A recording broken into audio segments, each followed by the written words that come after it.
Income না করেও হাউসওয়াইফরাও পারে একটু একটু করে সঞ্চয় করে নিজেদের শখ পূরণ করতে। শুভ সকাল বন্ধুরা, কেমন আছো তোমরা সবাই?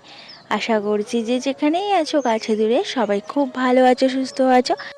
আর তোমাদের ভালোবাসে আমি কিন্তু অনেকটাই ভালো আছি। এখন সকাল 6টা বাজে, তো সুন্দর একটা সকালকে সঙ্গে নিয়ে প্রতিদিনের মতো আবার একটা নতুন ভিডিও শুরু করছি তোমাদের সবাইকে সঙ্গে নিয়ে। তো আমি টুকুন, আমার এই ছোট্ট চ্যানেলে তোমাদের সবাইকে অনেক অনেক স্বাগত জানাচ্ছি। আশা করছি আমার এই ভিডিওটা তোমাদের একটু হলেও ভালো লাগবে। আজকেও দুষ্টুটার এক্সাম আছে, তো আজকে দুষ্টুটার হলো ইংলিশ এক্সাম।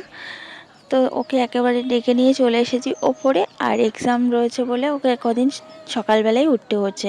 না হলে কিন্তু এই ঠান্ডার মধ্যে না ওকে তুলতে আমার একদমই ইচ্ছা করে না। সকালবেলায় ওপরে আসলে না ভীষণ ঠান্ডা লাগে, ওপরটা পুরো ফাঁকা, তার জন্য ওপরটায় বেশিই ঠান্ডা লাগে। তারপর ঘরে এসে লিকার চা বানিয়ে নিলাম, লিকার চাটা খেয়ে সংসারের কাজে লেগে পড়বো। এখন ঠান্ডা ঠান্ডা পড়ে গেছে, একটু চা খেয়ে কাজ করতে বেশ ভালোই লাগে। তো দেখো, চাটা খেয়ে চলে এলাম ঘরের কাজে। আমি আজকে ঘরের সব ঝাড়পোছ করব।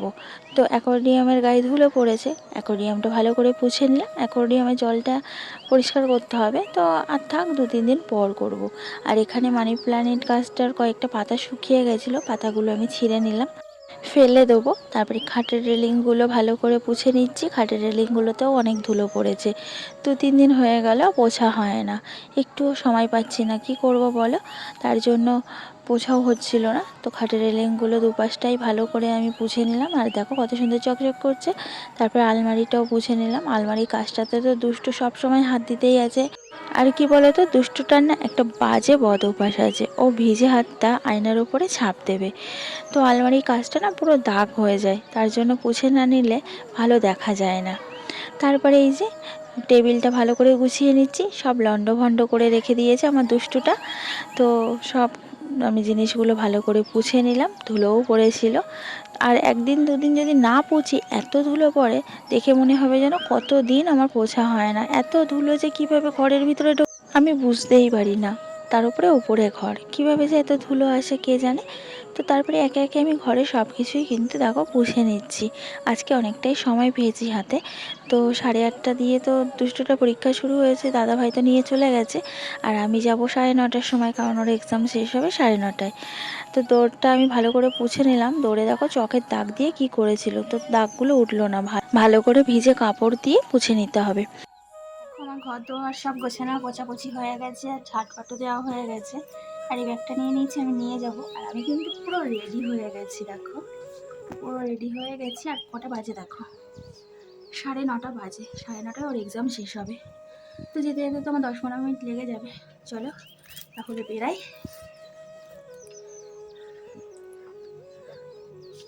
পুষ্পটাকে নিয়ে আসি। আমার সাথে সাথে তোমরাও চলো, তোমাদেরও ঘোরা হবে। তো চলো। যত ভাবি তাড়াতাড়ি বেরাবো, তাড়াতাড়ি আর কিছুতেই আমার হয় না। 9:30 এক্সাম শেষ, 9:30 ছুটি হয়ে যাবে, আর আমি এখন বেরাচ্ছি 9:35-এ। তো যাই হোক, দেখো এখন আমাকে ছুট মারতে হবে রাস্তা দিয়ে, আর কিছু করার নেই। তো দেখো কত তাড়াতাড়ি আমি যাচ্ছি, আর প্রায় চলে এসেছি আমি দুষ্টুটার স্কুলের সামনে। আর ওই দেখো সব প্যারেন্টসরা দাঁড়িয়ে রয়েছে বাচ্চাদেরকে নিয়ে। আর এখানে আরেকটা ফ্রেন্ডের মা দাঁড়িয়ে রয়েছে দুষ্টুটার। তো আমাকে বললো তাড়াতাড়ি নিয়ে আসো, অনেকটাই দেরি হয়ে গেল। তো তোমার আমি বললাম কী আর করবো বলো, সব গুছিয়ে আসতে গেলে তো দেরি হবে। তো এই যে কার্ড জমা দিয়ে দাঁড়িয়ে আছি, এখন এক এক করে সব বাচ্চা বার করছে, দেখি দুষ্টুকে কখন বার করে। তো দুষ্টু বেরিয়ে গেল। এই যে দুষ্টুকে নিয়ে এখন যাচ্ছি, আর ওই ফ্রেন্ডসটা দাঁড়িয়ে রয়েছে বলে ও দৌড়াচ্ছে। ওই ফ্রেন্ডসটা ওর বেস্ট ফ্রেন্ড, তো ওর সাথে ও বাড়ি যাবে, আর ও একে ছাড়া যাবে না। তো দুজনে মিলে এখন দেখো বাড়ি যাওয়ার পথে পার্কে ঢুকেছে। এখন আধ ঘন্টা এখানে খেলাধুলো করবে, তারপর যাবে। কি পার্কটা একদম স্কুলের পাশেই। তো এই পার্ক থেকে না কোনো টোটো পাওয়া যায় না। টোটো স্ট্যান্ডের থেকে একেবারে টোটো উঠলে তবে জায়গা পাওয়া যায়, আর এই পার্ক থেকে যদি দাঁড়াই টোটো ধরার জন্য, একটাও খালি টোটো আসে না। তো দেখো ওদের বাড়ি যাওয়ার কোনো নামই নেই। তো বলছি চল চল, তত খেলা করে যাচ্ছে। কি আর হবে বলো, বাইরে তো বেরায় না, এই ঘরে যাবে বন্দি হয়ে থাকবে, খেলাধুলোর তো সঙ্গীও পায় না। আর এই বাচ্চাটারও তো সেম কেস, ওরও বাড়িতে কেউ নেই, ও একাই থাকে। তো যখন স্কুলে আসে তখন এই পার্কটাতে একটু খেলাধুলো করে এরা দুজনে মিলে। তো কিছুতেই দেখো যেতে চাইছে না, অনেক তাড়াতাড়ি দেওয়ার পরে এই যে দুজনে এখন বেরাচ্ছে। তো এখান থেকে তো টোটো পাওয়া যায় না, তোমাদেরকে বললাম, তাই দেখো হাঁটা শুরু করেছি, কি আর করব বলো। তো এই যে হেঁটে হেঁটে এখন যাচ্ছি, আর শীতের রৌদ্রে হেঁটে যেতে বেশ ভালোই লাগছে, গায়ে গরম গরম রোদটা পড়ছে। তো বাড়ি এসে না আগেই দেখো ডাল বসিয়ে দিয়েছি, আর ডালের মধ্যে কয়েকটা আলু দিয়ে দিচ্ছি। ভাতটা বসিয়ে দিয়েছিলাম, ভাতটা হয়ে গেছে, ভাতটা নামিয়ে নিয়েছি, ডালটা বসিয়ে দিয়ে এখন যাব স্নান করতে। তো স্নান করে চলে এলাম, আর এই যে ছাদে এখন জামা কাপড় মেলে দিচ্ছি, আর হাওয়াও দিচ্ছে প্রচণ্ড পরিমাণে। এমনিতেই ঠান্ডা ঠান্ডা পড়ে গেছে, তারপরে হাওয়া দিলে কেমন শীত লাগে বলো তো। তো রোদ্দুরটা বেশ ভালো গায়ে লাগছে, তার জন্য হাওয়াটা বোঝা যাচ্ছে না। তো যাই হোক, জামা কাপড়গুলো শুকিয়ে যাবে, আর কিছুক্ষণ পরে তো রোদ্দুরটাও চলে যাবে ছাদ থেকে, আর এরম হাওয়া দিতে থাকলে জামা কাপড়গুলো শুকিয়ে যাবে। তো জামা কাপড়গুলো মেলে চলে এলাম ঠাকুর ঘরে, আর আজকে ঠাকুর পুজো দেবে আমার দুষ্টুটা, আমাকে পুজো দিতে দেবে না। আমি পুজো দিতে বসেছি, বলে আমি পুজো দেবো, আমি ভোলে বাবাদেরকে স্নান করাবো, আমি ফুল দিয়ে ঠাকুর সাজাবো। আমি বললাম ঠিক আছে চল দে, তারপরে আমি ভালোভাবে দিয়ে নেবো। তো এই যে ভোলে বাবাদেরকে স্নান করাচ্ছে, আর কত সুন্দর করে দেখবে ও ভক্তি ভরে কাজ করে, তোমাদেরও ভীষণ ভালো লাগবে। তো আমি দেখেছি আমার দুষ্টুটা না ছোটো থেকেই ঠাকুর ভীষণ ভালোবাসে, পুজো টুজো দিতে খুবই ভালোবাসে, ঠাকুরের কোনো কাজ বললে না ও ভীষণ খুশি হয়। তো এখানে দেখো শিব ঠাকুরগুলোকে সব স্নান করিয়েছে, করে আবার কত সুন্দর করে ওদের গা পুছে দিচ্ছে। আবার বলছে ওদের গায়ে যেন একটু জল না থাকে, ভালো করে ওদের গা পোছাতে হবে, এখন শীতকাল পড়ে গেছে, ওদের শীত করবে। তো দেখো কত সুন্দর করে শিব ঠাকুরগুলোকে সব স্নান করে পুছিয়ে এক এক করে আসনে তুলে দিল। আর আমার দুষ্টুরা কিন্তু কাজ করে খুব পরিষ্কারভাবে। তো যাই হোক, ও শিব ঠাকুরগুলোকে স্নান করিয়ে দিয়েছে, আর আমি এদিকে ফুল দিয়ে সাজিয়ে দিচ্ছিলাম, কান্নাকাটি শুরু করে দিয়েছে, ও ফুল দিয়ে সাজাবে। তো আমি বললাম আমি বিপত্তারিণী ঘরটা সাজিয়ে দিই, তুই তো ওটা পারবি না, তারপরে অন্য ঠাকুরদের তুই ফুল দিয়ে সাজাস। তারপরে আমি কিছুটা ঠাকুরদের ফুল দিয়ে সাজিয়ে দিলাম, তারপর দুষ্টুটাকে দিলাম, দুষ্টুটা ফুল দিয়ে সাজিয়ে দিল সুন্দর করে। তারপরে দেখো এখন ঠাকুরদেরকে খেতে দিচ্ছে জল মিষ্টি।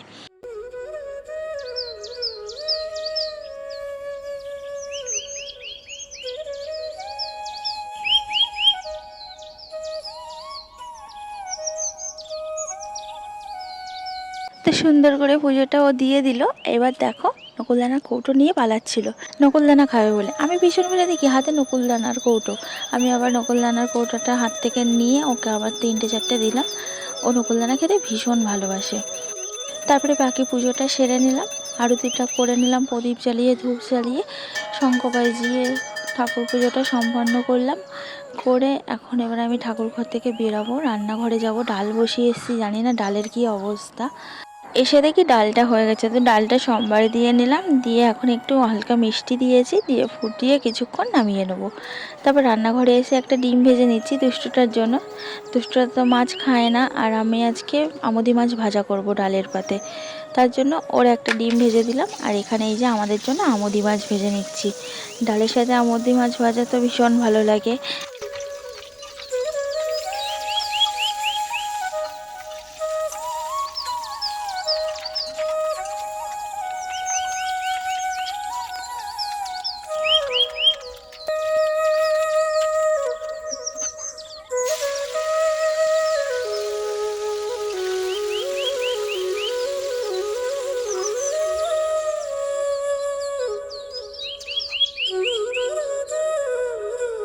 তো আমার রান্নাবান্না কমপ্লিট হয়ে গেছে, আর এখানে দেখো আমুদি মাছ ভেজে নিয়েছি, ডিম ভেজে নিয়েছি, আর এই যে ডাল করে নিয়েছি, আর ডালের মধ্যে না আলু দিয়েছি।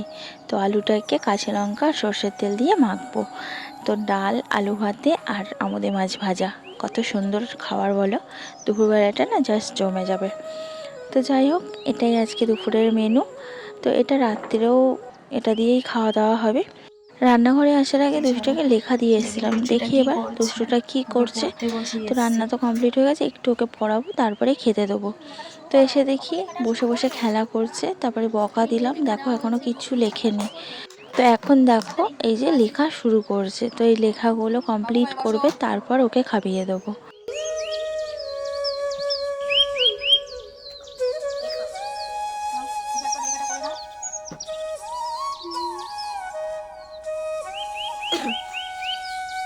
তো পরেই উঠে এই যে ভাত বেড়ে নিয়েছি সবার জন্য, সবাইকে এখন একে একে খেতে দিচ্ছি, তারপর আমিও খেয়ে নেবো। আর খাওয়া দাওয়া সেরে দুপুরে বাসনটাও মেজে নিলাম, বাসনটা মেজে বাসনগুলো সব বাসনের ঝুড়িতে উবুর করে দিলাম। আর এদিকে দেখো দুষ্টুটা ছাদে খেলা করছিল, তো ওকে ধরে বেঁধে নিয়ে এসে একটু শোয়ালাম। আর ওর সাথে সাথে না আমিও ঘুমিয়ে পড়েছিলাম, কখন যে সন্ধ্যা হয়ে গেছে একটুও টের পাইনি। তো সন্ধ্যাবেলা সন্ধ্যা দিতে হবে, আর জামা কাপড় ছিল ছাদে সেগুলো তোলা হয়নি, তো তাড়াতাড়ি করে ওপরে এলাম, ছোটো ছোটো ওপরে এসে জামা কাপড়গুলো এখন তুলে নিচ্ছি। সন্ধ্যা পেয়ে গেল, জামা কাপড়গুলো কী আর করবো বলো, চোখটা লেগে এসেছিলো, শরীরটা তো ভালো না। অন্যদিন কিন্তু বিকেলবেলা আমি ঘুমাই না। তো জামা কাপড়গুলো তুলে নিয়ে এই যে এখন ঠাকুর ঘরে সন্ধ্যা দেবো। তো লাইটগুলো জ্বালানো হয়নি, পুরো অন্ধকার হয়ে গেছে, তো লাইটগুলো এখন আমি জ্বালিয়ে নিলাম ঠাকুর ঘরের বাইরে। তো এই ঠাকুর ঘরে ঢুকছি, এখন সন্ধ্যাটা দিয়ে নেবো। আর ঠাকুর ঘরে জানলাটা না দেওয়া হয়নি, দুপুরবেলা পুজো দিয়ে চলে গেছিলাম, তো এই পর্দাটা দিয়ে ঠাকুর ঘরে জানলাটা দিয়ে দিলাম। দিয়ে এখন এই যে সন্ধ্যাটা দিয়ে নিচ্ছি, প্রদীপটা ধরিয়ে ধূপ ধরিয়ে। তো চলো আমি সন্ধ্যাটা দিয়ে নিই।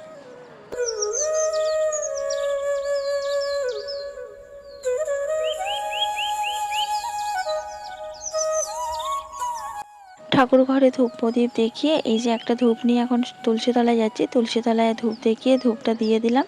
তারপরে দেখো চারিদিকটা দেখিয়ে দিলাম, কত অন্ধকার আর আলোগুলো জ্বলছে, কত সুন্দর লাগছে। আর একটা ধূপ নিয়ে এই যে এখন নিচে যাচ্ছি। তো নিচে আমার ঘরের ঠাকুরকে সব দেখিয়ে, আমার ঘরে একটা সুন্দর রাধাকৃষ্ণর মূর্তি আছে, তো সেখানে ধূপটা দিয়ে দিলাম। তারপরে এই যে দুষ্টুটাকে এখন পড়তে বসিয়েছি।